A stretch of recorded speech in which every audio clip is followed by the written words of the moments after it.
lembar ini.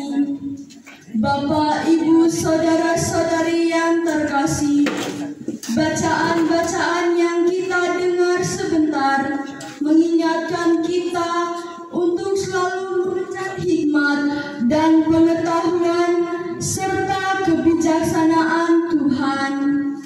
Untuk mencapai itu, kitab Imamat memperdengarkan kepada kita perintah Tuhan kepada bangsa Israel melalui Musa mengenai peraturan-peraturan yang harus mereka taati di saat mereka memasuki negeri yang dijanjikan Allah.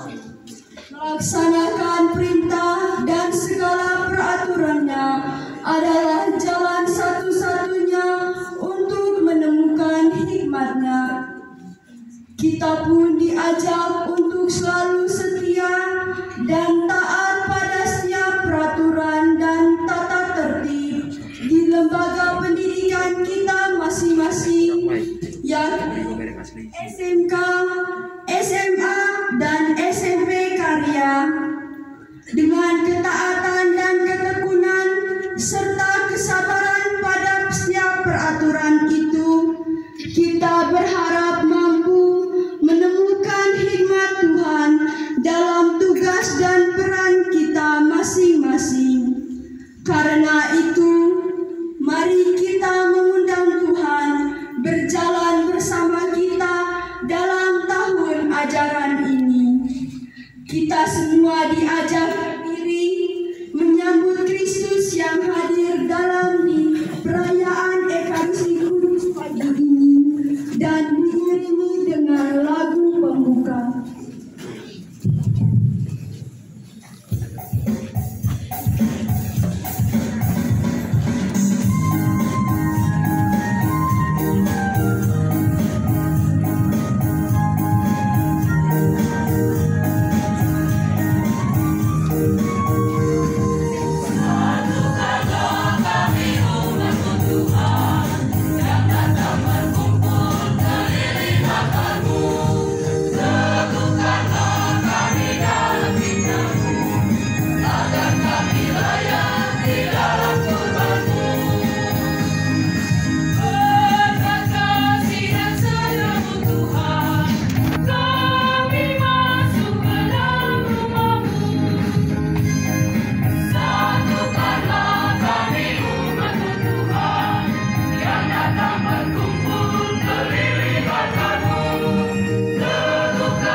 Dalam nama Bapa dan Putera dan Roh Kudus.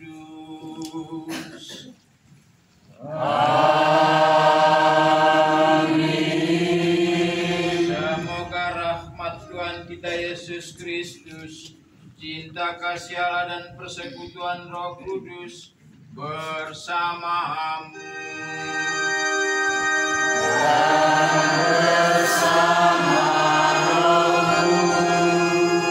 Selamat pagi semua. Selamat pagi.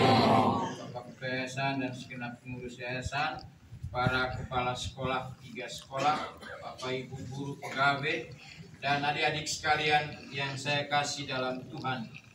Yang pertama saya minta maaf saya terlambat, jam saya menunjukkan jam 8.20. Terima kasih kepada yayasan dan sekolah ini yang meminta untuk merayakan Ekaristi di sini.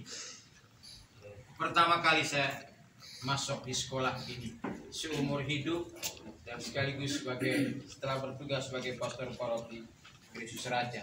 Terima kasih karena kita mau merayakannya di sini.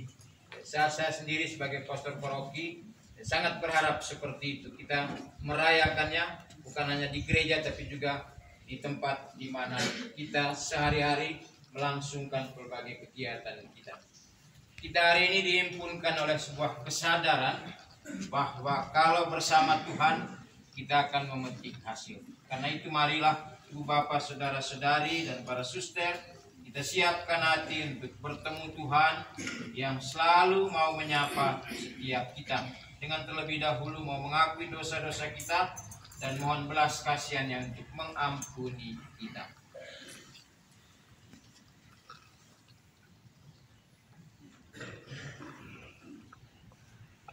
Saya mengaku kepada kuasa dan kepada saudara sekalian bahwa saya telah berdosa dengan pikiran dan perkataan, dengan perbuatan dan kelalaian. Saya berdosa, saya sungguh berdosa. Oleh sebab itu saya memohon pertolongan Maria, kepada malaikat dan Roh Kudus, dan kepada saudara sekalian, supaya mendoakan saya pada Allah Tuhan kita. Semoga yang Maha Kuasa mengasihani kita, mengampuni dosa kita, dan mengantar kita ke hidup yang kekal. Amin.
Terpuji Allah Maha Tinggi.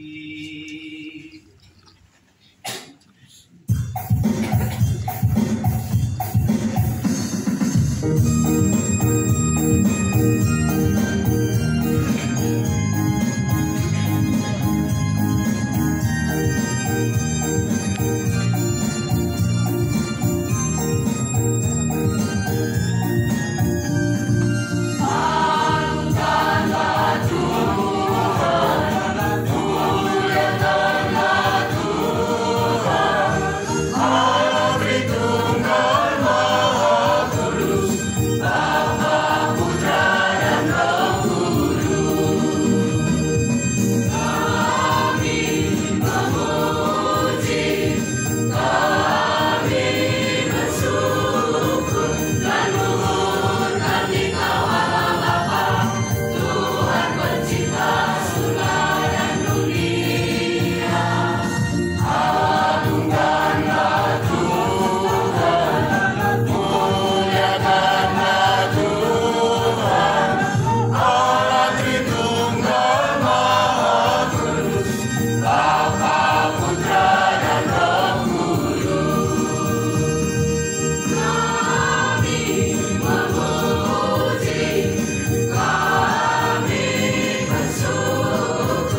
pertama, syukur atas bimbingan dan berkat Tuhan pada tahun ajaran 2022-2023, dan mohon bimbingan, tuntunan, dan perlindungan Tuhan bagi 3 lembaga pendidikan CB, SMA, dan SMK kalian pada tahun ajaran baru 2023-2024. Bersyukur kepada Tuhan atas hari ulang tahun pernikahan dari satu keluarga yang ke-20. Mohon bimbingan dan berkat Tuhan dalam perjalanan kehidupan keluarga selanjutnya. Mohon perlindungan Tuhan bagi satu keluarga dalam perjalanan dari Ruteng menuju Malang. Syukur pada Tuhan atas ulang tahun ke-24 dari anak Maria Claudia Adil. Syukur atas hari ulang tahun dari anak Maria Priscilia Yosti. Semoga Tuhan selalu menyertai setiap derap langkah hidup selanjutnya. Marilah berdoa. Allah yang tak berawal dan tak berakhir, Engkaulah asal mula segala ciptaan. Kami berhimpun dengan penuh rasa syukur atas segala kemurahan yang boleh berjalan oleh 3 lembaga ini selama tahun ajaran 2022-2023 dan permulaan tahun ajaran 2023-2024. Dalam lingkungan ini kami serahkan kepada. Semoga sepanjang tahun ajaran ini kami tidak kekurangan rahmat dari-Mu dalam berbagai proses yang akan kami jalani. Beri kami Tuhan kesehatan jiwa dan raga, semangat belajar dan daya juang. Beri berkat-Mu juga bagi semua yang akan terlibat dan membantu proses belajar mengajar di 3 sekolah ini. Karena Yesus Kristus Putra-Mu Tuhan dan pengantara kami yang hidup dan berkuasa bersama di Bapa dan Roh Kudus, Allah sepanjang segala masa. Amin.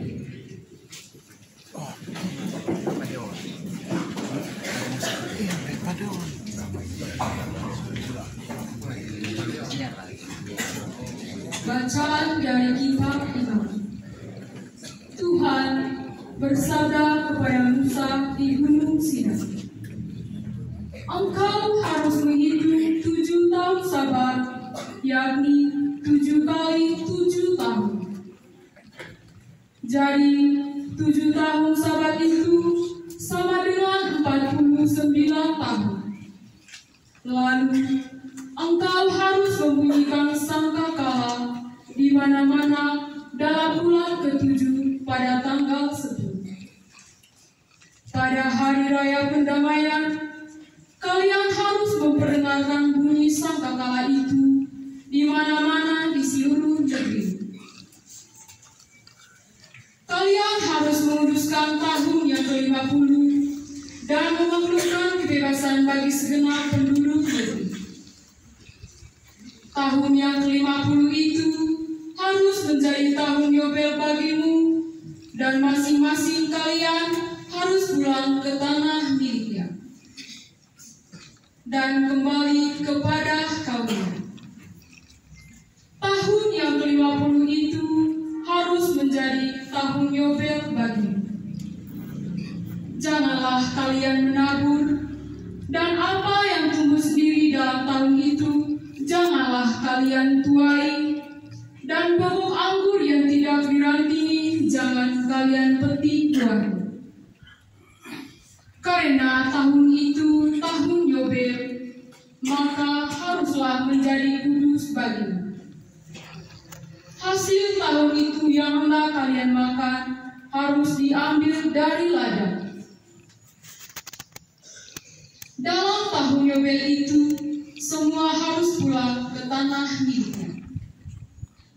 Apabila kalian menjual sesuatu kepada sesamamu atau membeli daripadanya, janganlah kalian merugikan satu sama lain.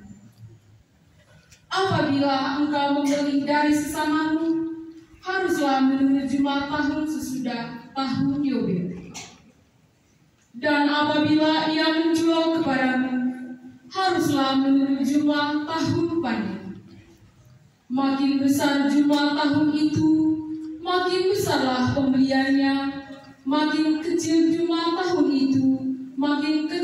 pembeliannya, karena jumlah panenlah yang dijualnya kepadanya. Janganlah kalian merugikan satu sama lain, tetapi engkau harus takwa kepada Allahmu. Akulah Tuhan Allahmu. Demikianlah sabda Tuhan.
Haleluya, haleluya, haleluya.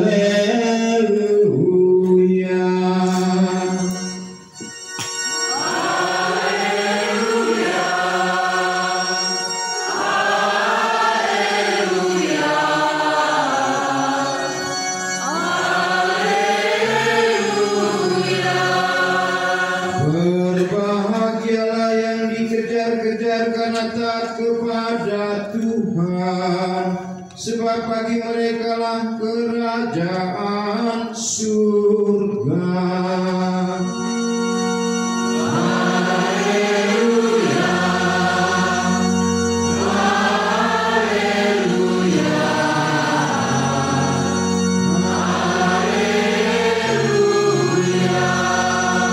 Tuhan bersamamu.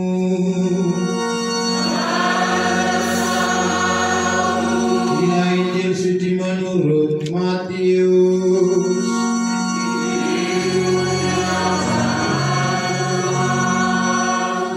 Sekali peristiwa, sampailah berita tentang Yesus kepada Herodes, raja wilayah.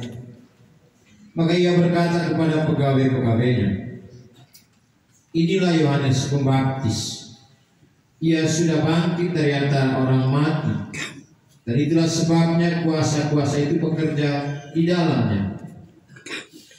Sebab memang Herodes telah menyuruh menangkap Yohanes, membelenggu dan memenjarakannya, berhubung dengan peristiwa Herodias, istri Filipus saudaranya. Sebab Yohanes pernah menegur Herodes, 'Tidak halal engkau mengambil Herodias.' Herodes ingin membunuhnya, tapi ia takut kepada orang banyak yang memandang Yohanes sebagai nabi. Tapi pada hari ulang tahun Herodes, menarilah putri Herodias di tengah-tengah mereka dan menyenangkan hati Herodes, sehingga Herodes bersumpah akan memberikan kepadanya apa saja yang dimintanya. Maka setelah dihasut oleh ibunya, putri itu berkata, berikanlah kepadaku di sini kepala Yohanes Pembaptis di sebuah talam. Lalu sedihlah hati raja. Tetapi karena sumpahnya dan karena tamu-tamunya, diperintahkannya juga untuk memberikannya. Disuruhnya orang memenggal kepala Yohanes di penjara dan membawanya di sebuah talam. Lalu diberikan kepada putri Herodias, dan putri Herodias membawanya kepada ibunya. Kemudian datanglah murid-murid Yohanes Pembaptis, mengambil jenazah itu dan menguburkannya. Lalu pergilah mereka memberitahu Yesus. Demikianlah sabda Tuhan. Terpujilah Kristus.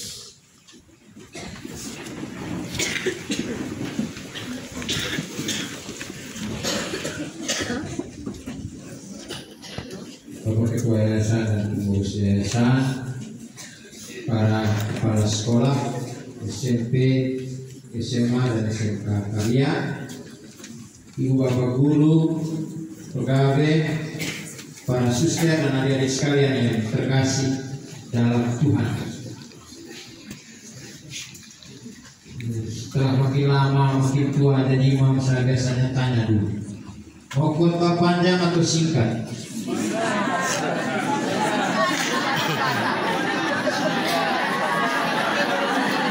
Bagus, harus ada sikap ya. Itu juga salah satu pesan dari sekolah yang membuat kita punya sikap tidak membeo ya. Niat kau, nah itu tidak bagus. Orang yang tidak sekolah itu tidak punya pendirian. Kita yang sekolah harus punya pendirian. Baik, saya harap tidak terlalu lama. Ada 3 hal yang saya mau sampaikan. Yang pertama, pesan dari bacaan yang pertama. Ini bacaan ini diambil dari bacaan harian. Kata kuncinya itu tahun Yobel. Dihitungannya itu 7 kali 7. Tahun ke-50 dari satu masa itu harus ada tahun Yobel.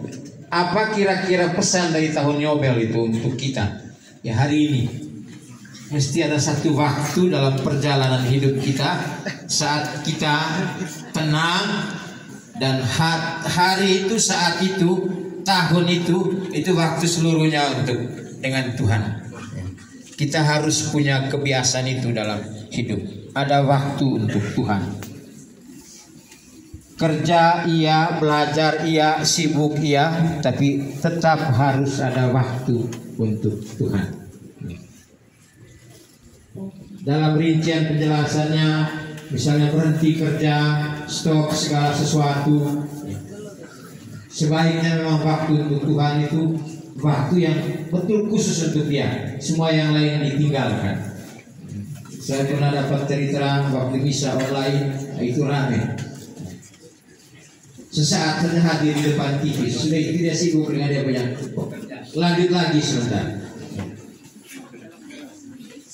Kalau ada yang bilang begini, coba lanjutkan misa online daripada harus hadir ke gereja. Tradisi kita harus ke gereja. Baik, itu hal yang pertama. Yang kedua, ini dari cerita Injil. Herodes, dia sebut Yesus itu sebagai Yohanes Pembaptis yang bangkit lagi. Kenapa bisa begitu?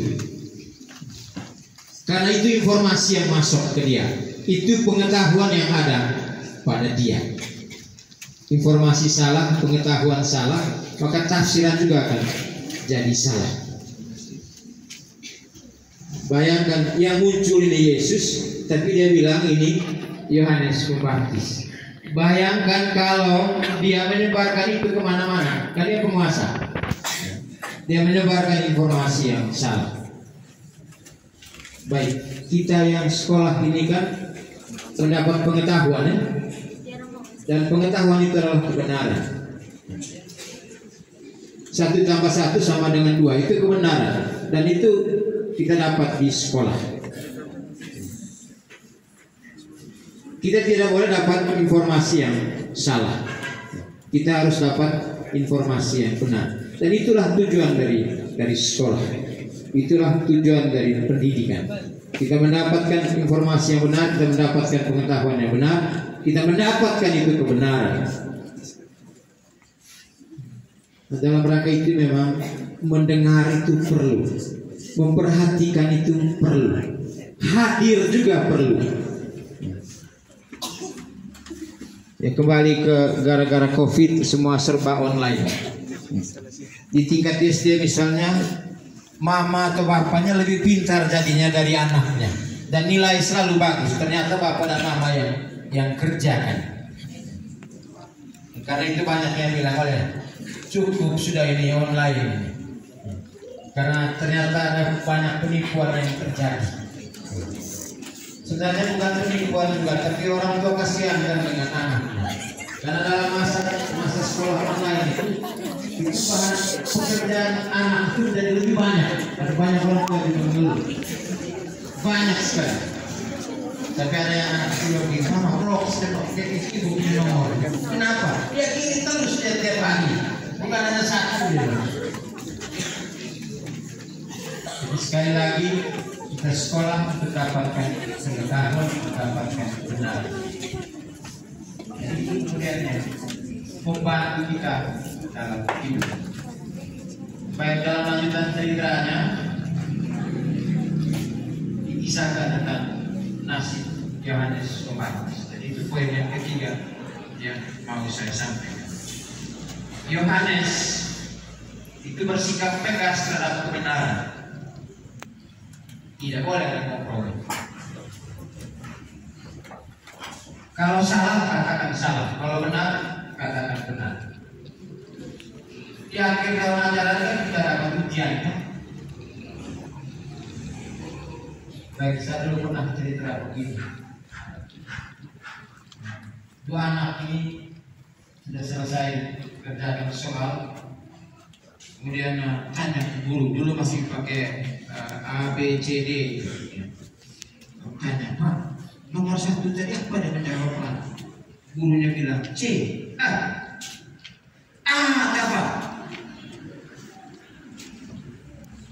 Lalu guru bilang, apa? Ternyata mereka sudah diskusi di antara mereka. Banyak yang katakan jawabannya A. Ya, tidak bisa begitu itu kebenaran, toh? Bukan karena banyak orang bilang begini harus begini. Guru dia mengajarkan benar dan ada tidak. Mari kita lihat lagi, buka semua catatan. Asal jawaban dengan kau C kata benar. Pak C.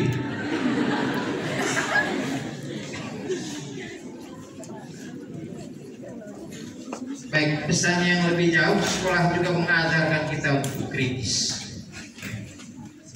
Tidak boleh membelok. Baik, Ibu Bapak Saudara-saudari sekalian, itu saja 3 pesan saya di awal dari tahun ajaran yang baru ini. Kita selalu harus memberi waktu untuk Tuhan. Lalu yang kedua, kita harus mencapai kebenaran. Dan yang ketiga, kita harus kritis terhadap hal yang tidak benar. Tidak boleh kompromi. Selamat berjuang menjadi pembela kebenaran.